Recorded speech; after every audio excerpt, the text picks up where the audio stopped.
Baik, terima kasih Prof. Agus atas kesempatannya. Bapak Ibu yang saya hormati, sebetulnya kami hanya ingin memberikan dari sudut pandang pengguna akhir saja Pak. Karena PLN ini kan bisnisnya adalah menyalurkan listrik, membangkitkan dan menyalurkan listrik. Dan dalam skema bisnis yang ada nanti, PLN itu menjadi off-taker. Kalau pada saat ini menjadi salah satu single off-taker, sehingga listrik yang diproduksi oleh siapapun, kalau mau disalurkan ke masyarakat, unfortunately harus melewati PLN. Betul. Itu sudut pandang dari pengguna saja. Kalau yang tadi reviewer yang lain sudah sangat komprehensif. Cuma satu hal, kami mulai dengan bagaimana electricity system yang ke depan nanti. Energi sistem yang kita punyai nanti. PLN berpandangan bahwa ke depannya by 2060, kita harus bisa mencapai zero carbon energy system atau carbon netral energy system. Nah, kalau itu diuraikan, tentu kita melihat dulu. Pada saat ini konsumsi listrik kita se-Indonesia itu kurang lebih 300 TWh. Angka tepatnya 290 sekian Prof ya, tapi 300 TWh. Dan nanti pada tahun 2060 itu bisa mencapai 1.800 TWh. Artinya ada market gap sebesar 1.500 TWh yang harus diisi dengan apa? Nah ini tadi Prof. Gumilar juga sudah sampaikan, kajian-kajian yang lain semua sudah ada, semuanya berdebat. Tapi yang jelas hanya satu hal, bahwa apapun solusinya, harus solusi yang workable pada waktunya. Solusi yang bisa diandalkan. Solusi yang bukan saja hanya berupa konsep.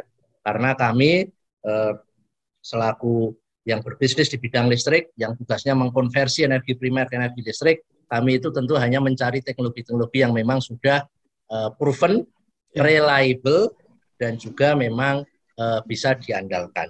Nah, kembali ke 1.500 TWh yang nanti rencananya akan diisi oleh EBT, itu tentu komposisinya apa saja. Jadi Prof. Gumilar menyampaikan kriteria 50% harus ada yang bisa diandalkan, sangat betul.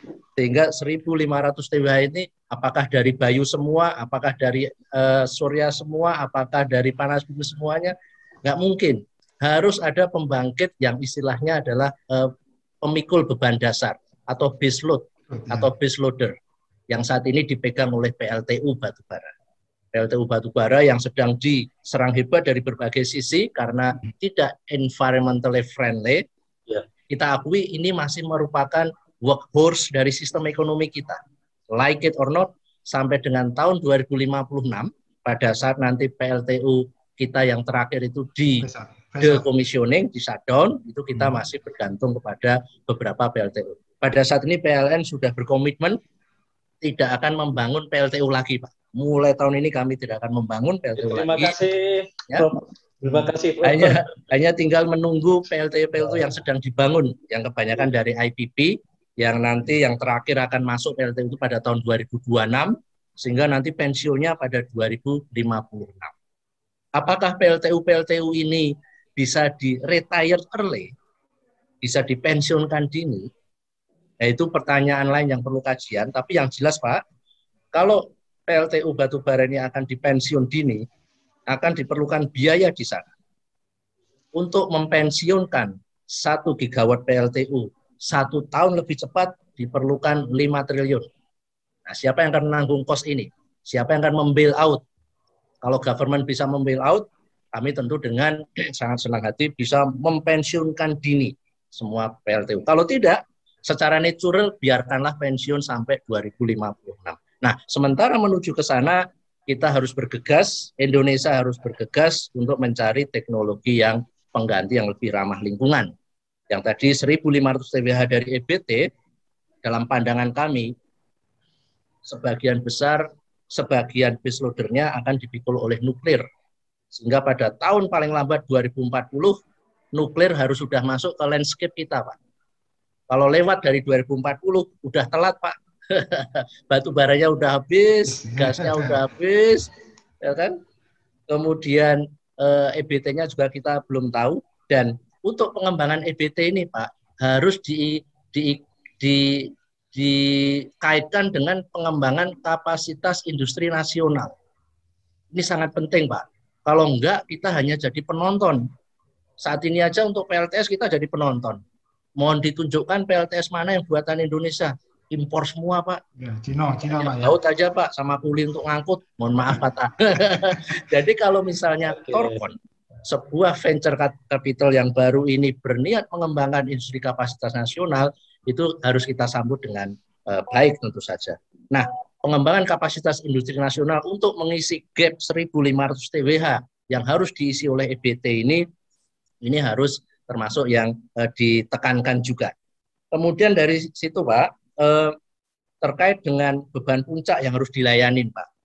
Pada saat ini kalau misalnya kita mempunyai beban puncak, di Jawa Bali ini beban puncaknya 27.000 megawatt, Pak.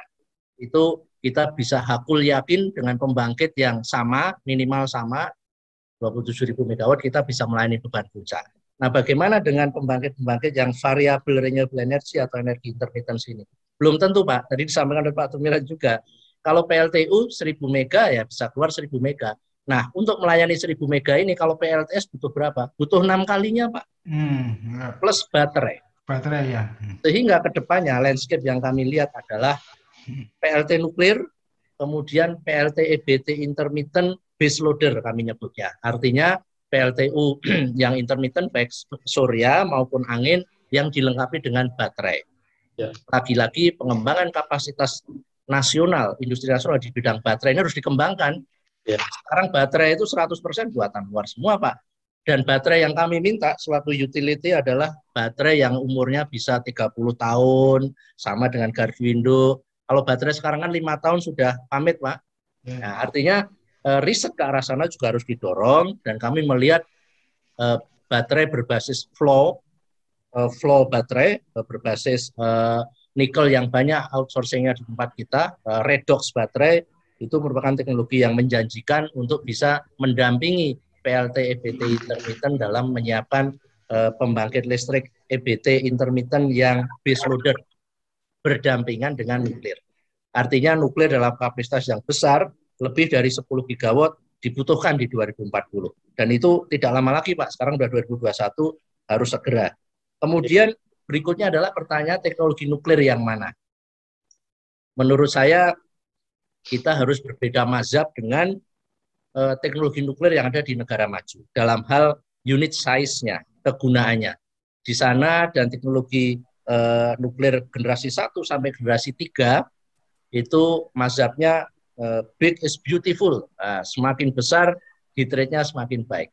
Kalau Indonesia kita harus melihat menurut kami adalah generasi keempat, terutama yang berbasis SMR, Small and Modular Reactor. Oh, small is it? Ya, tergantung dari aplikasinya. Tapi sistem yang besar sekalipun di sistem interkoneksi Jawa Madura Bali tidak akan bisa menerima unit size yang lebih dari 1.000 mega. Nah, kalau kita lihat misalnya PLTN APR itu saja sudah 1.400 mega. Makanya pendekatan modular oleh Torkon salah satunya, unit size-nya 500 megawatt misalnya, itu sangat bagus sekali. Apalagi kalau bisa diperkecil.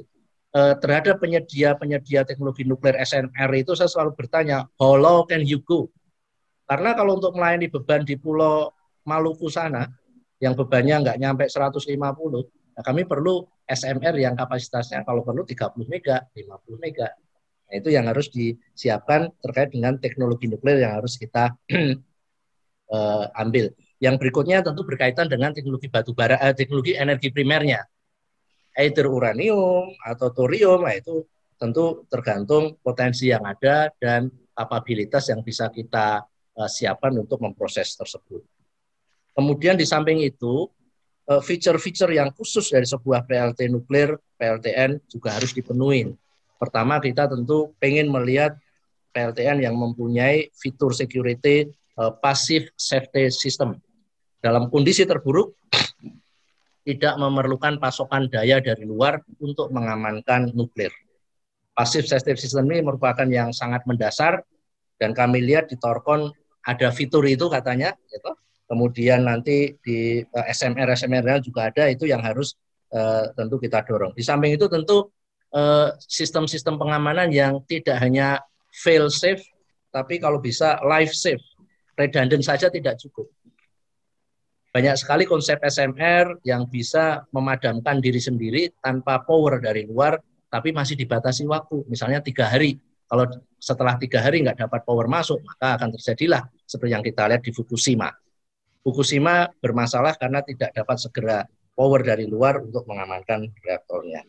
Nah, di samping itu Pak, pembangkit nuklir yang menurut kami fit, tepat untuk Indonesia adalah tentu baseload, yang bisa beroperasi baseload sebagai baseloader, kemudian dia juga ekonomis, tentu kita bisa bandingkan dengan marginal cost dari sistem kita. Kebetulan marginal cost dari sistem kelistrikan zaman Durabel ini dipegang oleh PLTU. Nah, Pak Bob dan teman-teman Torkon bilang, kami bisa men-challenge PLTU itu. Oke, Pak, on you go, saya bilang gitu. Kalau memang bisa men-challenge itu, Pak. Kalau lebih mahal ya kita harus bicara dulu. Begitu banyak pengembang EBT misalnya yang meminta tarif yang jauh lebih tinggi, nah itu yang agak repot. Tapi kalau misalnya dideklar bisa men-challenge itu, maka that means business, Pak Bob dan teman-teman Torkon. Jadi ekonomik ini harus bisa mengalahkan marginal cost dari sistem kelistrikan yang ada. Kemudian karakteristik yang lain adalah mempunyai ramping rate yang baik, ramping up maupun ramping down. Karena landscape electricity system ke depan didominasi oleh variabel renewable energy yang intermittency-nya tinggi, itu harus diimbangi oleh base loader yang mempunyai ramping rate yang baik, baik up maupun down. Kalau angin lebih mudah dikendalikan, kebetulan kami pernah di Sulawesi mengoperasikan PLT Bayu Angin, lebih bisa dipredik. Matahari yang sulit, Pak. Dalam waktu kurang dari 1 second bisa hilang banyak. Itu kalau tidak diimbangi oleh pembangkit dengan ramping rate yang baik, tentu saja itu tidak akan berguna sekali. Kemudian yang ketiga adalah PLTN-nya harus bisa host load secara aman. Host load itu kalau terjadi suatu contingency di kelistrikan, di mana sistem terjadi blackout, pembangkit harus memisahkan diri, dia harus bisa bertahan dengan nyala, tidak ikut-ikutan padam. Nah, Agustus 2019 memberi pelajaran yang baik. Nah, separuh Jawa padam, Pak ya. Padam ya. Pas saya di Jakarta itu, Bro. Pak ada. Ya, saya pas ada di Kuningan itu. Baik, Prof. Ari. Itu kan 2 hari itu. Malu saya sebagai orang PLN, Pak. Karir orang PLN jatuh ke titik terendah itu, Pak. Sampai Pak Presiden datang itu, toh. Makanya sampai dimarahin Pak Presiden Duko begitu kan. Nah, itu karena apa? Banyak pembangkit listriknya nggak bisa host load, Pak. Iya. Idealnya pembangkit listrik itu kalau pas sistemnya lagi bubar ya dia jangan bubar, bertahanlah minimal 1 jam. Nah, PLT nuklir yang konvensional kebanyakan tidak bisa host load. Nah, Torkon saya lihat dari fitur yang disampaikan bisa host load. Nanti kita lihat di prototipe-nya. Kemudian yang berikutnya adalah mempunyai kemampuan black start. Black start capability. Bisa start dari diri sendiri. Banyak sekali pembangkit listrik itu yang tidak bisa nyala dari diri sendiri, Pak. PLTU terutama. Yang bisa nyala dari diri sendiri itu hanya PLTA, kemudian beberapa PLT gas, bahkan PLT Bayu pun tidak, Pak. Walaupun ada angin lewat, dia masih nunggu energi dari grid untuk memutar akselerenya, baru dia bisa keluar. Surya oke, mungkin, tapi kan terbatas juga. Sehingga black start capability suatu keharusan untuk teknologi nuklir yang akan kita lihat. Dan tentu ujungnya adalah mudah dideploy, Pak. Jangan sampai NIMBY ini, not in my backyard, ini selalu terjadi. Jadi kalau saya ditanya, mungkin tidak mencerminkan pandangan PLN, mohon maaf, cuma background-nya aja yang PLN. Kalau ditanya, Anda kalau pengen bangun di mana? Di Indramayu, Pak, saya mau bangun, Pak. Pertama, Pak, dekat pusat beban. Kalau Bapak Ibu melihat PLT nuklir pertama di Tokyo, itu dekat ke Tokyo. Enggak lebih dari 80 km. Nah, kalau kita mana? Di Indramayu aja. Coba. Itu supaya Pak, memasok langsung pusat beban di Jakarta. Itu kalau berani, sekaligus menjadi showcase bahwa nuklir itu aman. Dan itu yang dilakukan Jepang. Dia bangun 80 km dari Tokyo, dan sampai sekarang, bahkan waktu Fukushima, pembangkit tersebut, saya pernah mengunjungi, tapi saya lupa namanya itu aman. Dari situlah dia bisa memenangkan hati para pendukung nuklir di Jepang, karena apa? Karena membangun pembangkit listrik nuklir yang pertama di pusat beban. Tokei, Pak, namanya. Kontraktornya adalah JAPC. Tokei Mura. Tokemura, betul, Tokemura Pak Arnold, Pak Arnold, Pak Arnold nggak bolak-balik ke sana. Saya pernah sekali ke Tokemura, Pak. Tokemura ya, betul. Tokemura itu dekat sekali ke Tokyo. Dan yang bangun namanya JAPC, Japan Atomic Power Company. PLN sudah punya kerjasama dengan JAPC. Waktu itu membantu kami visibility study di Bangka. Itu showcase yang bagus. Jadi bukan dibangun di ujung-ujung sana. Kebetulan yang mau sekarang lagi Bangka sama Kalimantan Barat ya. Tapi Indramayu atau Banten, Pak? Gih, Pak, my personal opinion, Pak. Banten atau Indramayu. Ya, betul. Sisan, ya. Nah, kan? Dan itu tantangan buat semuanya, harus aman betul. Ya. Satu banyak itu, Pak, ya.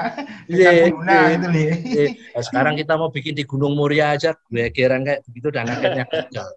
Padahal itu the best site, bahkan PLN akhirnya, apa Pak, PLN itu ilmunya ilmu niru, Pak. Jadi dengan Gunung Muria itu gagal, geolog kami lalu ngekor aja, berarti di situ aman. Makanya di situ kami bangun PLTU Tanjung Jati B yang sekarang 6 unit. Yang 2 unit terakhir kapasitasnya 2 kali 1000 megawatt. 2000 megawatt ya. 2000 ditambah 6.000 megawatt. 6.000. Bahkan transmisinya udah kami siapkan. Dulu transmisi itu kami siapkan kalau Gunung Murianya jadi. Ternyata Gunung Murianya nggak jadi. Ya sudah, kami pakai untuk PLTU. Nanti site berikutnya di situ kalau perlu. Transmisinya sudah ada, geologinya terbukti aman. Mohon maaf, kita kan banyak berdebat ya, geolog kita yang ini itu, 30 tahun berikutnya, PLN yang manen Pak. Kami bangun PLTU di situ dan aman sampai sekarang. Kalau 30 tahun yang lalu Gunung Muria itu jadi, wah kita sudah punya listrik dan gitu. Mungkin begitu Bapak Ibu, mohon maaf jadinya bukan menambahkan angle tapi jadi tempat curhat.